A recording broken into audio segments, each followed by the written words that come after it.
What is exactly happening during a model rocket launch sequence?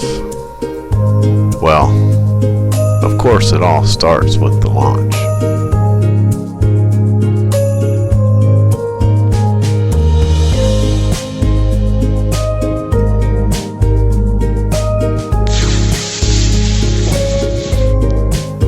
The rocket is then going to power through its ascent.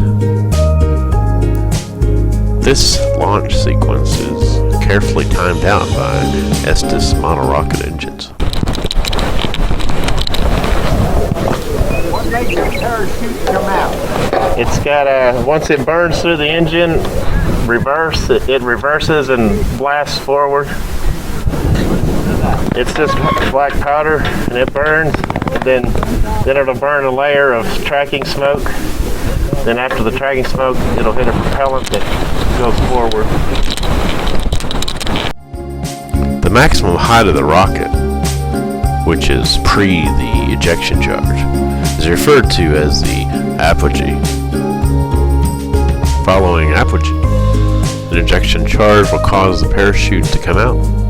The rocket will begin a slow descent and hopefully a recovery with no damaged parts.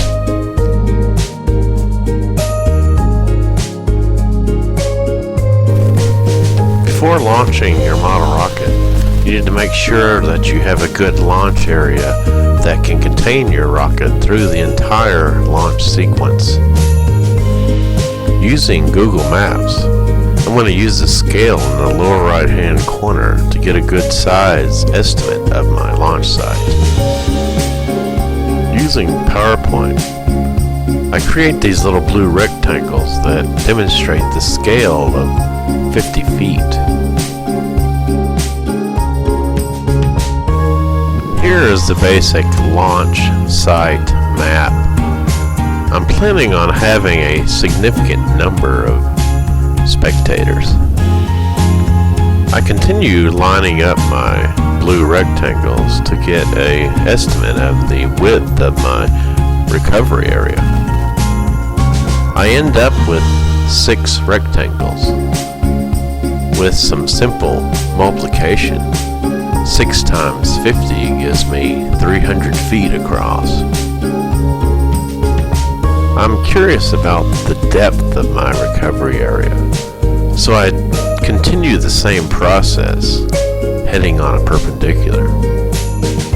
Multiplying by my scale factor, in this case I get a little less than 300 feet.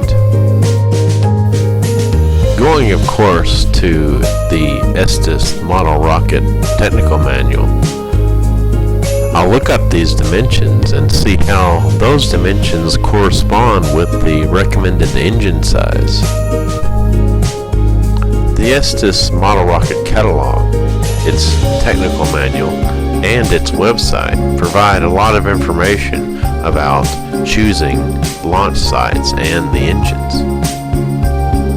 In this case, we're looking somewhere between 200 and 400 feet of a square dimension. That being said, our safe bet is a B engine.